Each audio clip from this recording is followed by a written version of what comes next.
Assalamualaikum. Yeah, my lighting condition is like garbage. I am looking full like dark or something, and after that I'm gonna watch a video, and maybe it will be like great to record this while I'm watching the video.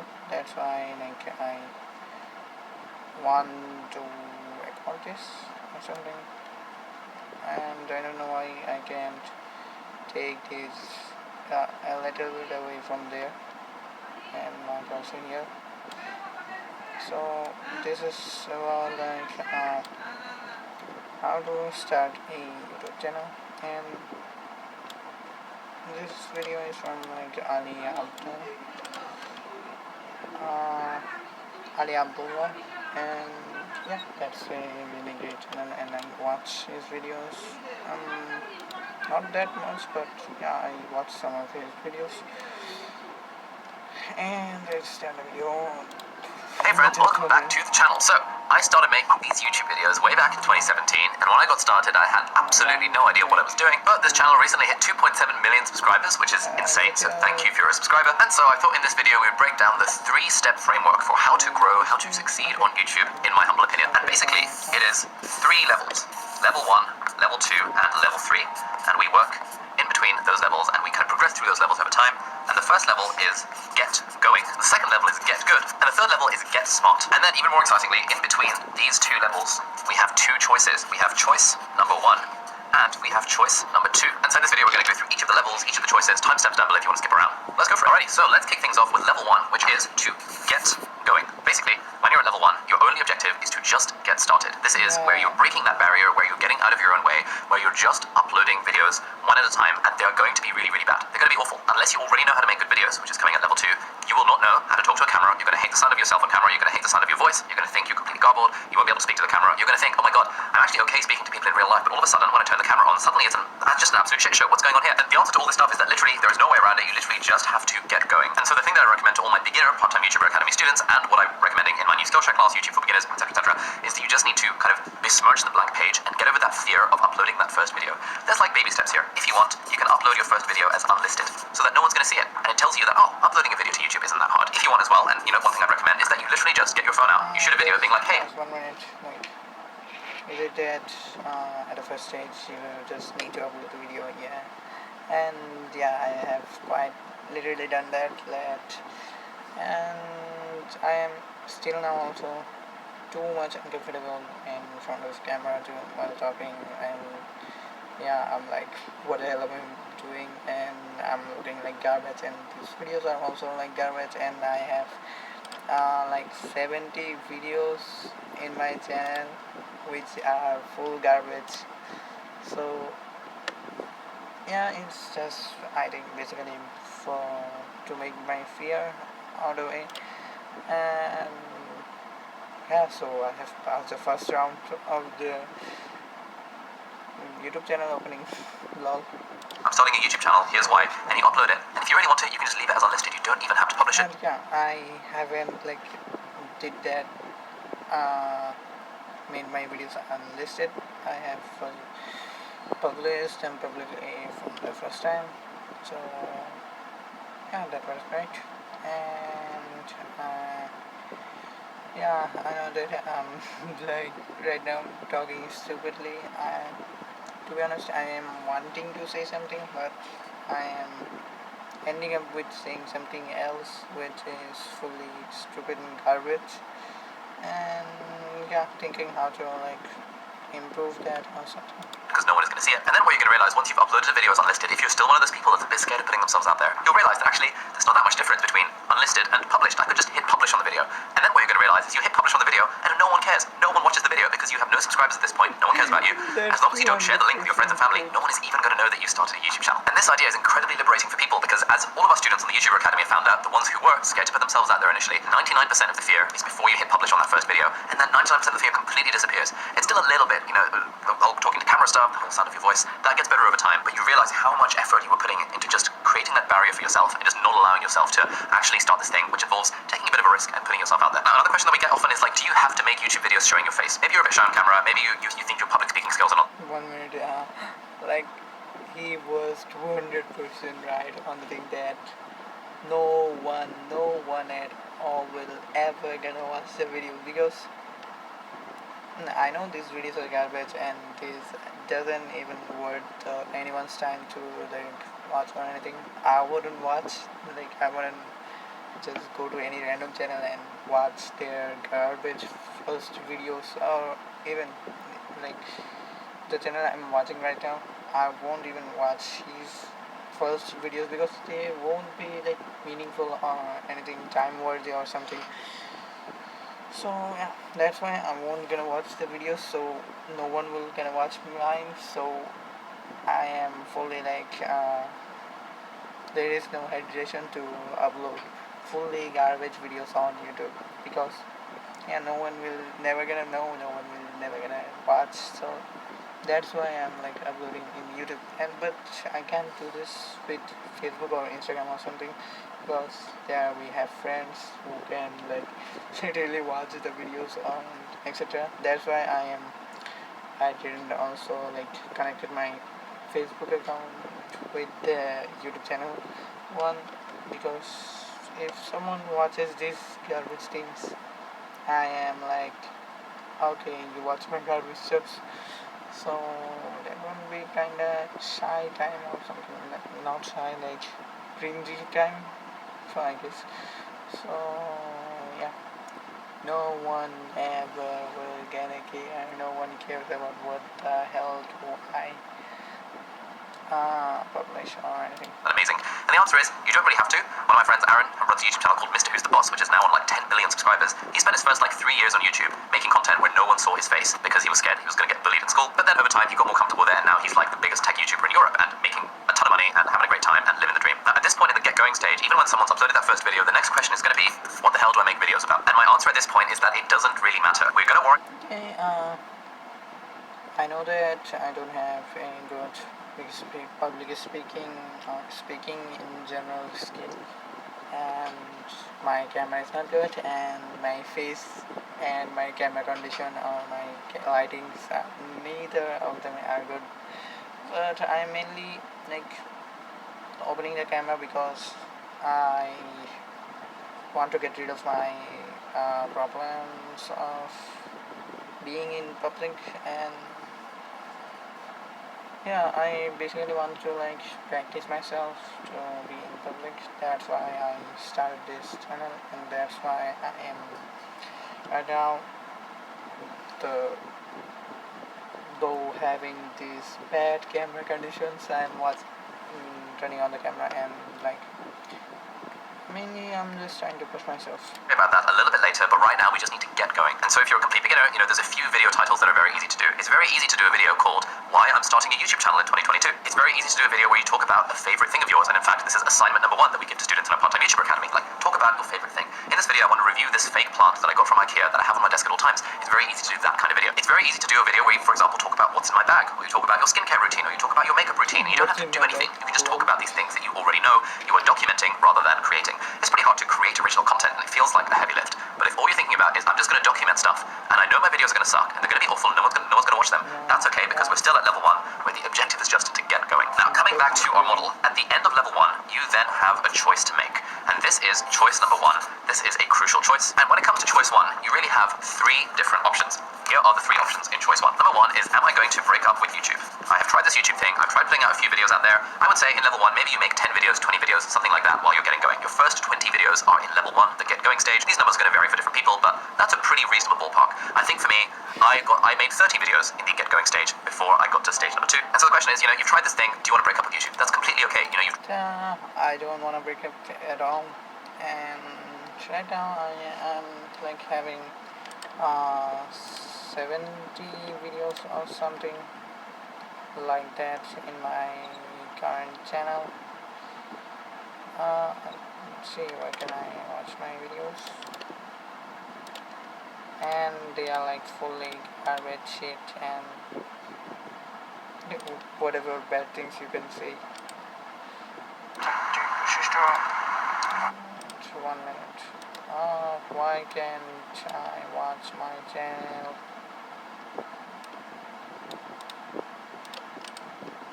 And yeah, so here at the about section, okay, not in the about section. Yeah, here I have 71 videos right now. So yeah, I am not quitting, and I will continue be uploading these shitty type of videos. Not like I want to do that, but I will try to improve little by little. And so I mainly basically want to improve my English speaking skill, and uh, my like sharing my ideas skill and that kind of stuff. So yeah. Hey, you've tried out this thing as a hobby, you've decided it's not for you, you've realized it's too much of a heavy lift, you've realized you haven't got the time, you've realized your life and kids and job and family is getting in the way. That's totally okay. YouTube is not for everyone.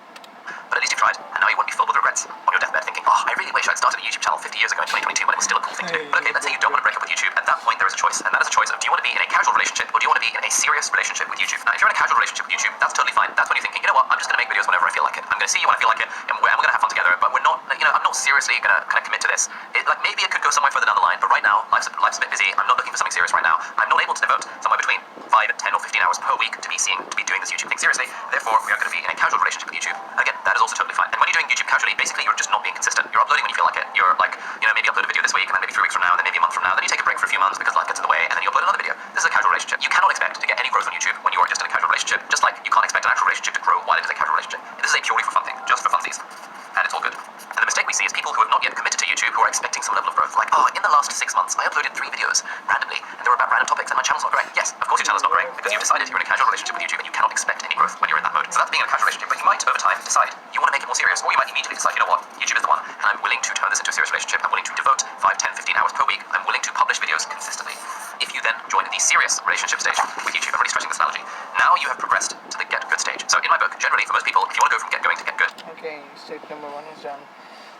Like really how perfectly he's like fully expressing himself and making the people who will watch the video understand the concepts like fully clearly, and is like writing the straightforward thing which is needed to be right. Like those things are really cool, which I would do that, and like his body language, how the way he moves his hand and his whole body and his talking, really a great skill to like acquire and have.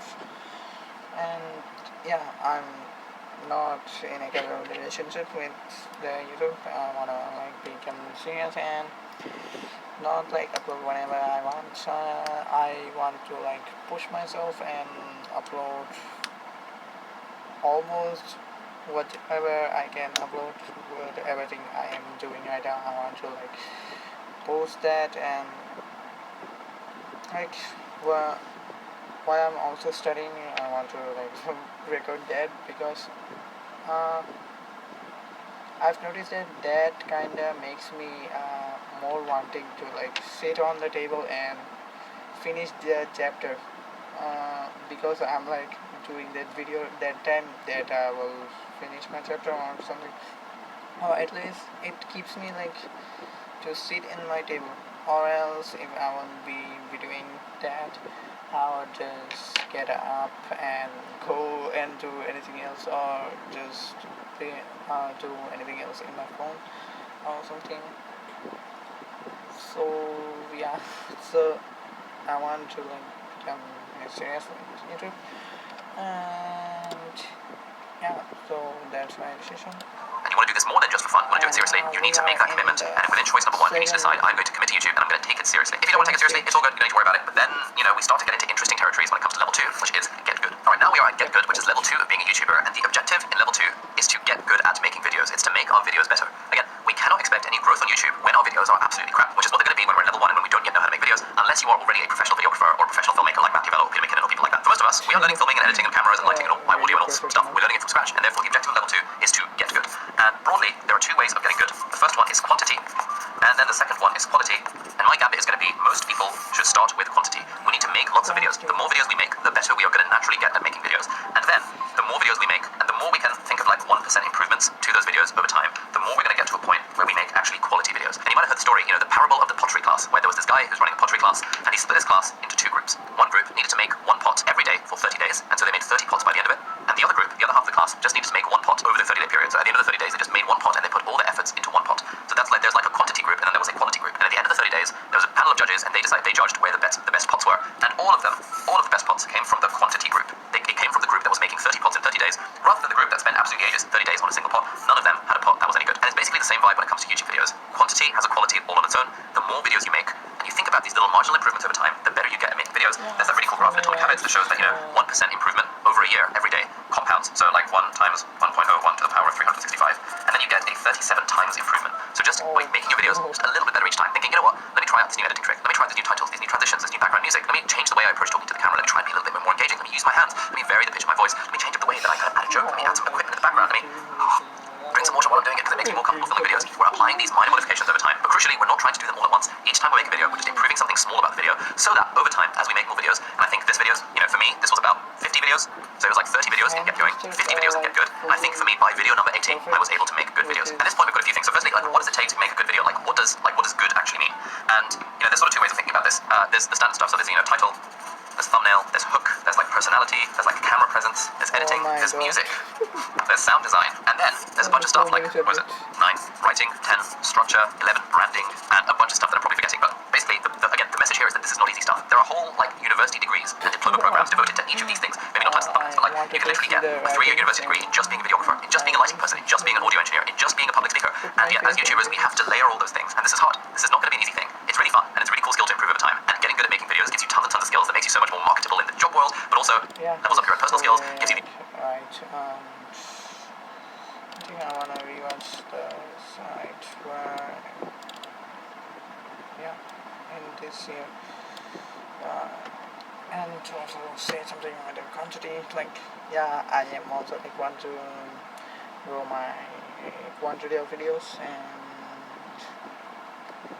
but to be honest, I was not like, I'm not really focusing on to make better any of my qualities because I don't have any other equipment without just one of my Android mobile, which it's also not that much powerful, so it can't also handle too much heavy screen recorders and something. So, and 3 or 4 tasks at once and I'm done. So I basically have this phone and my keyboard and my mouse, so that is all the steps that I have to make my videos. And also this phone's back camera is broken, so I really can't focus on the quality or something, and I am really focusing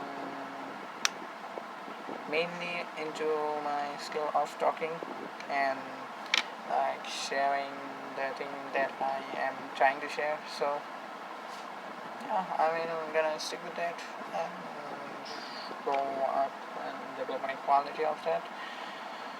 So, and I've also noticed one thing, that when my face is like black or dark, when my lighting condition is not good, I am not needing to like, I am basically right now looking at the screen, and if I look at the screen, my face will, if the lighting condition was good, my face would look like I am just looking elsewhere, because when you are filming anything, you have to look directly into the camera, and the way that my face is dark, I don't need to like look there, and it's looking perfectly normal.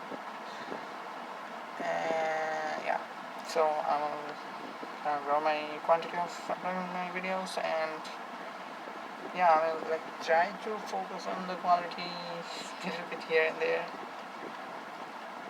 And let's see. I will like, first up, I will try to like change my thumbnails, and nope, I am not going to like edit that much or anything. I will mainly tried to change my thumbnail uh, and what can I do after that? And I don't know anything else, and I really don't want to go into editing because if I edit the videos I won't be able to make upload them or do other works properly. That's why I won't gonna edit them. I'm just gonna stick with the thumbnail right now. Okay, let's see. There's editing, there's music, there's sound design, and then there's a bunch of stuff like, what is it, 9, writing, 10, structure, 11, branding, and a bunch of stuff that I'm probably forgetting, but basically, again, the message here is that this is not easy stuff. There are whole, like, university degrees and diploma programs devoted to each of these things. Maybe not titles and thumbnails, but like, you can literally get a 3-year university degree in just being a videographer, in just being a lighting person, in just being an audio engineer, in just being a public speaker, and yet, as YouTubers, we have to layer all those things, and this is hard. This is not going to be an easy thing. It's really fun, and it's a really cool skill to improve over time, and getting good at making videos gives you tons and tons of skills that makes you so much more marketable in the job world, but also levels up your own personal skills, gives you the ability to make cool stuff further down the line. But again, this is hard. It takes a large amount of time. And the mistake that we see beginners make, even intermediate YouTubers that are like is that they try and do everything at the same time, and they don't recognize that it does take a large amount of quantity generally to get to a point where your videos are high quality. Again, caveat, unless you already know all this stuff and you're already a professional filmmaker. So those are the things that make up what makes like a good video. But then how else do we define what is good in terms of videos? And broadly, there's like an intrinsic version of good, and there's an extrinsic version of good. Now, the intrinsic version of good is the internal compass that we have on are my videos good? Like I said, it took me about 80 videos, where I was probably around 2,000 subscribers by video number 80. It took me about 80 videos for me to think, you know what, actually my videos are pretty good. And I think the intrinsic one is quite important. And you know, the way I think about it is, do your videos pass the cringe test? And the cringe test is that if someone came up to you, like a friend or family member or someone on the street, God forbid, and said, hey, I really liked, I watched one of your videos the other day, or, oh, haha, I can't believe you started a YouTube channel, I watched one of your videos, how much would you cringe? If you would cringe at that, it means that your videos are probably not very good. Whereas if you'd feel like, it's not too bad, don't feel too cringy about that, it means your videos have passed the cringe test and now they're at least internally good enough in your mind. And to be honest, like over probably 95% of people who start YouTube, I'm making that number up, but it seems accurate, 95% of people who start YouTube never get to the point where they think internally that their videos are good enough, probably because A, they're not focusing on quantity, and they're not, crucially doing that step of 1% improvements over a large period of time to get to quality. But at some point, your videos will pass the cringe test, and internally you'll feel proud of the video, and you'll think, you know what, this video is actually pretty reasonable. But obviously it's not good enough to just make videos that are good in our own eyes. Ideally, we want them to be good in the audience's eyes as well. I will probably think that is fully cringe moment because I know that my videos are not good at all, and they won't say me anything like that. I watched your video yesterday and they were so good anything. They will directly come and say to me that why the hell do you make these fully garbage videos and also upload them? How do you get the strength to do that? You are full garbage and etc. Because my friends are like that or something, and my videos are also like that garbage. This is a bit trickier because this is now where we're setting goals that are outside our own control. So I don't really like thinking about this too hard, but generally we know when our videos are extrinsically good enough, when we start to see our channel and our videos getting a little bit of traction. So what are the things that make for a good video?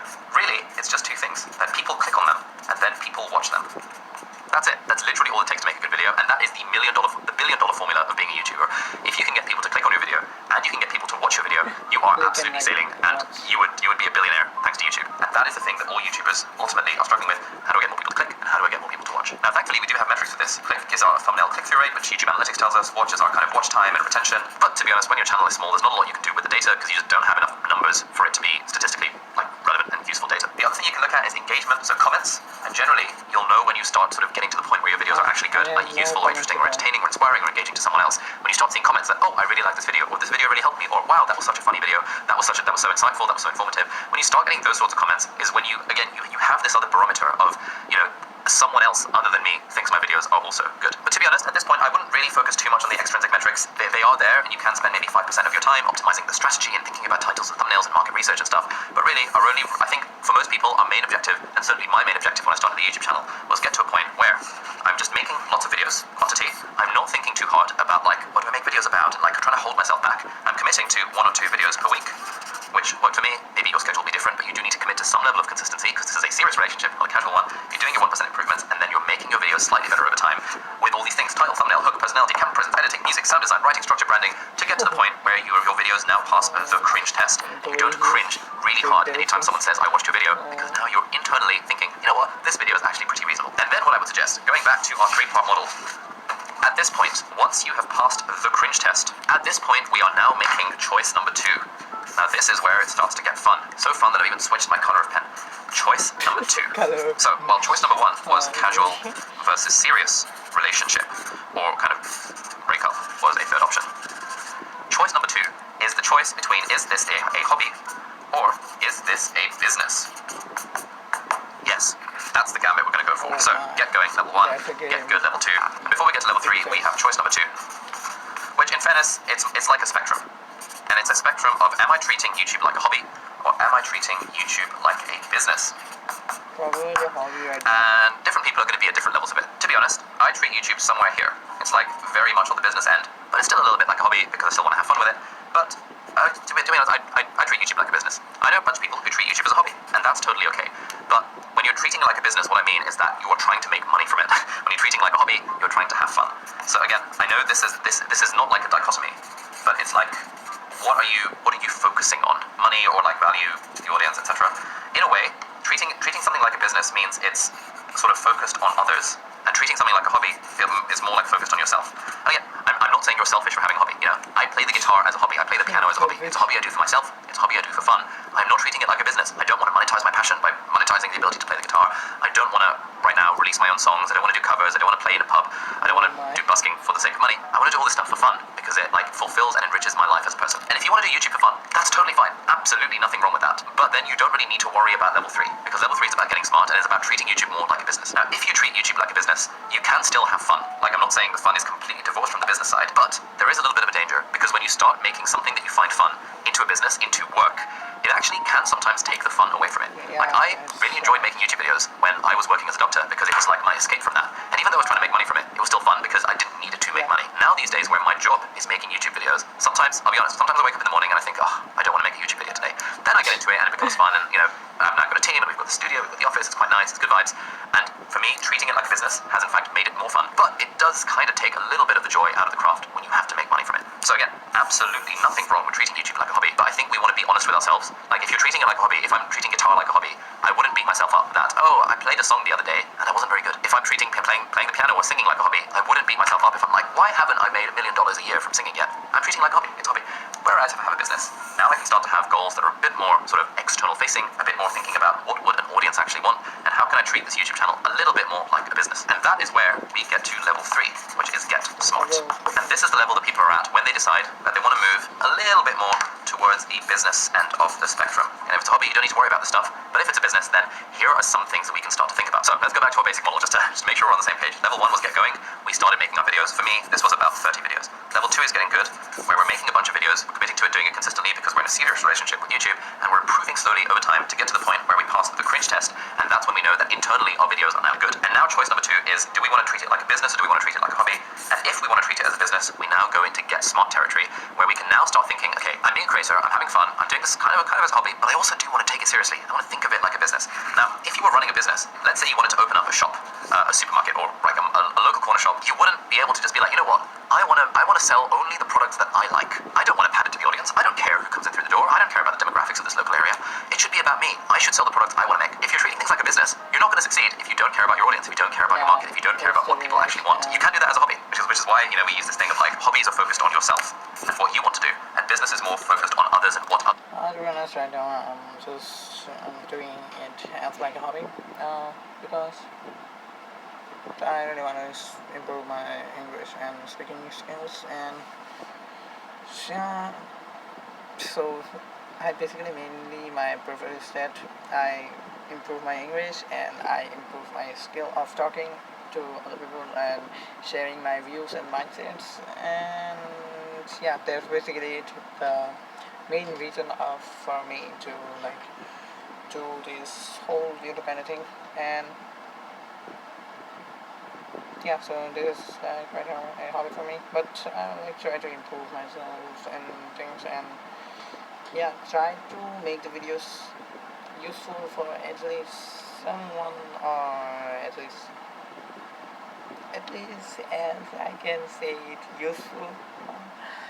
Uh, like I want to organize my channel and like share my views on, I don't know, will try to write script when I got time. If that editing, if the topic were the time of me of writing the scripts, then I will write the script, and I'm also trying editing and stuff. Editing and stuff when I am like free or something, but obviously not now because my exams are coming in. But now I am a bit free. That's why I thought to complete this video, and yeah, let's go for it. The people would find useful. So in a way, it's like what I want slash love. And a business is more like what my audience wants. Now again, this is not a dichotomy. Like in an ideal world, we would have this kind of Venn diagram about like things I love and things my audience wants. And preferably also things I can make money from. And then the overlap of this would be our niche, would be the area that we're making videos. That would be in an ideal world. But this is all the stuff we have to start thinking about when it comes to getting smart. Because I'm a fan of frameworks, there are 3 parts to getting smart, again, in my humble opinion. And those 3 are, number 1, workflow, number 2, cash flow, and number 3, outflow. And this is the model for the part-time creatorpreneur, which is an online course that I'm working on. More details on that in a few weeks, months, whatever.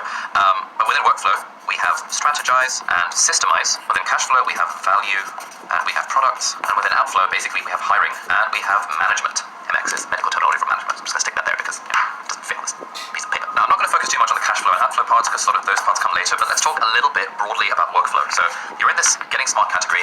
You've decided you're at level 3 of being a YouTuber. You now know at this point how to make good videos, at least internally. And now we've decided we're going to think of being a YouTuber a little bit more systematically. We're going to treat it a little bit more like a business, and therefore we need to strategize and systemize. And the cool thing here is that there are so many concepts that we can learn from the world of business that we can then apply to our creative side hustle. And those are the concepts that I've sort of learned over the last 5 years that I've applied to my business, and also helped apply to a bunch of creators who've gone through our YouTuber Academy. Again, more details in the video description if you want to check it out. And this is the stuff that I've gotten from reading books like marketing books, MBA books, like executive leadership books, management books, like culture books, The Great CEO Within, Millionaire Fast Lane Traction, and a bunch of other books that I've read on Kindle or listened to on Audible that we don't have lying around in the studio. Again, I'm not saying you have to do this, not saying YouTuber needs to read business books to become successful, but what I'm saying is that if you decide consciously that you want to treat your creative side hustle as more of a business, there is a nice solid library. You can stand on the shoulders of giants and you can figure out what businesses have been figuring out for like decades, if not hundreds of years, and you can apply those to the thing that we're doing here on YouTube. So, when it comes to strategize, there are a few different things. There is, firstly, goals. There's niche. There's target audience. There's competitor analysis. Although we don't think of our competitors as competitors, we think of them as colleagues. There is your competitive advantage. There's planning. And there is pivoting. And this is basically the syllabus of our new part-time creatorpreneur course, which is coming up. There'll be a link in the video description if you want to sign up for the mailing list or the waiting list or whatever to get some kind of discount on it. But it's basically, yeah, this is the sort of stuff that we have to start thinking about when we start thinking of our channel as a business, like goals. What are the actual goals? Like, what do you want from this? What does your dream YouTube channel look like three years from now? What does it look like 1 year from now? And you know, there is that whole, there's a really good phrase, which is that plans are useless, but planning is indispensable. So like, probably my goals for my YouTube channel 3 years ago were very different to what it currently looks like. But the fact that I was thinking slightly further ahead, that I was planning ahead, I was thinking like, how can I evolve my content over time, recognizing that I'm going to be sort of aged out of the student market very, very soon once I graduate university a few years ago. Therefore, how can I transition my content strategy to hopefully remain somewhat relevant over time? All of these are things that I was thinking before as I realized that, you know what, I need to start treating my YouTube channel as a little bit more of a business. When we come to the idea of niche and the idea of target audience, this becomes really, really important when we're thinking as a business. And all YouTubers, especially like all the YouTubers we've seen in our course, YouTuber Academy, basically ask this question of how do I know what my niche is? How do I know what the hell to actually make videos about? This never gets easy. It's never like abundantly obvious what you should make videos about. You always think, but I'm a multifaceted person and I have all these different interests. Like, can't I just make a personality channel? And yeah, you can. But like, you know, we want to be thinking a little bit more systematically about what is our niche, what's our target audience, what are the things that I personally like and enjoy, what are the things that I'm personally good at, what are the areas in which I have a potential unfair advantage, and then once I figure that out, what is the kind of audience that I want to target, what are the kind of problems that they're having in their life, and how can I potentially bridge that gap, that bridge of transformation to solve problems for them? Because like we said, the choice, when you start, if you're thinking like a hobby, it's totally okay to just think about yourself, like what is the content I want to make, because it's an artistic expression of myself. But when you start thinking like a business, you want to think, what is the sort of content that my target audience would want? And ideally we want to balance this with the stuff that we want to make, because generally on YouTube, if you follow my channel for a while, you can kind of tell the videos I'm excited about. I'm freaking excited about this video because I freaking love talking about the topic, versus sometimes we do release videos that I'm not fully excited about, and people can tell it's just not nice making videos that you don't like. So again, ideally we want that Venn diagram overlap of stuff that me and stuff that them, them meaning the audience, we want it to overlap as as much as we possibly can. Then part of strategy is doing competitor analysis. It's becoming an expert in your space. It's knowing, okay, I want to talk about personal development. Therefore, I'm going to watch hundreds of hours of content from all of the channels in the space that are also doing personal development content. I'm going to figure out how they grew. I'm going to figure out their content strategy. What are they doing well? What are the areas that they can be improving in? What are the interesting areas in which I can possibly stand out? Because, as Naval Ravikant famously says, and this is an amazing book, by the way, The Almanac of Naval Ravikant, you can escape competition through authenticity. So this isn't about treating our fellow YouTube colleagues as competitors, because they're not really. In a way, YouTube is nice because the rising tide lifts all the boats. This is instead about thinking of them as colleagues. But even so, we still want to understand what's going on in the space. Like, what is the difference between my channel and Matt Divellos, or my channel and Thomas Franks, and Nathaniel Drew, and Joey Schweitzer, and like Elizabeth Phillips, and these other people who are in this like productivity type space? And, you know, what are the people who are like adjacent to it as well? You know, people like, you know, podcasts like School of Greatness or Impact Theory or Diary of a CEO or The Tim Ferriss Show or Lex Friedman. What are these guys all doing? What are they doing well? And what are the areas in which I can stand out and be a little bit different? Not necessarily trying to be better, because I think I'm not generally a fan of competition and trying to be better than our fellow man, but instead thinking more in terms of how can I be different? How can I kind of apply my own authentic self and create my content, create my channel in a way that just is slightly different from all these other people out there? Then we can think in terms of competitive advantages. What are the unfair advantages I have that will allow me to potentially stand out in this space? When I started my YouTube channel, my unfair advantage was that I was a Cambridge medical student creating videos for people who wanted to become Cambridge medical students. I did not suddenly decide I want to do makeup tutorials. I knew nothing about makeup. I did not decide I wanted to do guitar or singing tutorials. I did not decide I wanted to review tech, because I have no unfair advantages in those spaces. And so, really, when it comes to growing on YouTube, we need to be honest about like what. Okay, 1 minute. Let me think about. Do I have any unfair advantage? Yeah, I probably don't have any zero unfair advantages, and I have many advantages. Like, I'm a student right now, and I have many like things to do right now, and many pending things to do also. So I really don't have any unfair advantages, and if I have something that is disadvantages, and I don't know why I am stuck in my words right now. That wasn't happening so 3 minutes ago. And yeah, my English is also not good. So yeah, I don't have any advantages. Okay, the position is really pausing time. Funny. Why is our channel going to stand out? Is the unfair advantage that you've got, is your competitive edge, is your alpha, is your advantage going to be just the fact that you're putting in way more hours than anyone else? Okay, fair enough. But if there are other kind of levers that you can pull for your own unfair advantages, then that just makes it a lot easier to develop a strategy that actually tactically helps you grow. Once we're at this point, we also want to start thinking about planning, like, you know, quarterly planning and yearly planning. And this book, Traction by Gino Wickman, is absolutely fantastic for this. When I first discovered this stuff, it was a few years ago when I ran into a business coach who happened to recognize me because he saw my videos. And one of the first things he did with me was we came up with like a quarterly plan. And I'd never done quarterly planning before, but suddenly doing a quarterly plan completely changed the game for my channel, because it just gave us a plan. And I just never realized, oh shit, you should probably have a plan if you want to take something seriously as a business. And okay, suddenly my brain again. there's pivoting, which is when how do you know when stuff is failing, how do you know if stuff's not working, trying out new. I'm like pretty nervous when my mom or my brother suddenly interrupts me in things like that, like this. So yeah, I became nervous and I stopped the videos. And his position right now is like literally like this. Content ideas, being a bit experimental with some of the content, but ultimately figuring out what direction you want to go based on the data, based on the response, based on how you personally feel about the videos. Once we have figured out our strategy, our next job is to try and systemize. And here, I don't know if there's a copy of this, there's an amazing book, a book that completely changed my life when I read it in 2019, called The E-Myth Revisited by Michael Gerber, which is 100% required reading for anyone who is at level 3 of their YouTube channel, where you already know how to make good videos, but now you want to grow, and you want to do it sustainably, and you want to have fun along the way, you want to do it systematically, and you want to treat it like a business. You've got to read The E-Myth Revisited, and a bunch more stuff in systemizing about how to create systems and stuff, how to create leverage, how to kind of refactor, how to sort of figure out your workflow, and then like take bits of the workflow and make them a bit more efficient and a bit more fun. And again, this is all the stuff that we're going to go over on the Creatorpreneur course. I'm going to be making more videos about it here on this channel. If you don't want to take the course, it's totally fine. Further, like over time. But to be honest, at this level, most people are not at this level. I mean, most people aren't really at level 3. You know, for me, it took me 80 to 100 videos before I got to level 3. So unless you've made 80 to 100 videos on your channel, this stuff that I'm talking about, some of it is going to be relevant, but at this point we're starting to get into territory that really, it does take some time to get to the stage where you need to worry about systemizing and hiring and outsourcing and managing a team and all that fun stuff. Let's go back to our model. Level 1, I would suggest, or at least for me, my first 30 videos were all about getting going. And if you're at this stage, you should check out my Skillshare class, which is now out. You can access it for free. There'll be a free access link in the video description if you want to check it out. It's called YouTube for Beginners. It's about how to just kickstart your channel. how to create the channel, how to get the cover up, how to make thumbnails look good, how to shoot your first video, how to get over the fear of posting, how to get better on camera, how to do thumbnails, how to do titles, how to think about market research. All of the basics around getting started with YouTube, getting going, are in the Skillshare class, so you should check that out for completely free. Free link in the video description, you can check it out. Then you need to sign up to a free trial of Skillshare, and then if you want, just between you and me, you can cancel the trial after you watch my class. You don't need to pay for Skillshare. I do anyway because it's good. They're not even sponsoring this video, but yeah, whatever. You should check out my Skillshare class if that's a thing that you're into and you want to get going. Well, to be honest, like, it's not that hard. You just make videos on YouTube, and there's tons of free stuff out there. There's some amazing channels out there that give you great advice about growing your channel, especially in the early days. Then after you made your first 30 or so videos, at least for me, your next 50 videos are about getting good. And at this point, you might like to sign up to my part-time YouTuber Academy. Enrollment will open. We run a live cohort 3 times a year. If you want to check it out, link in the video description, but that will be kind of relevant there. And if you're in the getting smart stage, then part-time YouTuber Academy will be relevant for you, but you should also check out my Creatorpreneur course, which is not out at the time of this recording, but it will be linked in the video description, or there'll be some kind of sign up to the waiting list or the mailing list, and you'll get a discount on it. That is where basically the objective is, once you have a creative side hustle which is doing well, and you want to treat it like a business, how do we apply learnings from, at least me, for my last 3 years of just like copiously reading a shit ton of business books, how do we apply all of those to our creative side hustle to make it more like a business, while hopefully having fun along the way and keeping things sustainable? Alright, so hopefully this was all helpful. Bit of a whistle-stop tour through all of the things. If you are at that beginner stage, or even if you're at the intermediate or advanced stage and you want more tips for YouTube, check out this video over here, which is my top 10 tips for aspiring or beginner YouTubers, and you might like to check out my Skillshare class. Thank you so much for watching. I hope this has been a semi-useful video if you're in this YouTube thing. It's a bit niche. If you're not and you still watched it, then thank you from the bottom of my heart for giving me the watch time and the engagement and stuff on YouTube. That probably wasn't relevant to you unless you actually want to be a YouTuber. But yeah, thank you so much for watching. Do hit the subscribe button if you aren't already, and I'll see you in the next video. Bye-bye. And if you're still watching this and you want a ton more tips and tricks from me and my team on how to grow on YouTube, we actually have a brand new channel called the Part-Time Creator Academy, where we create videos completely for free here on YouTube about how to grow a sustainable creative business part-time, so that you can like do this creative thing in a nice way. Anyway, if you want to check that, click over there or hit the link in the video description. That'll be linked to a Part-Time Creator Academy YouTube channel. Thank you so much for watching. Hopefully this was useful. Do hit the subscribe button, and hopefully I'll see you in the next video. Bye-bye.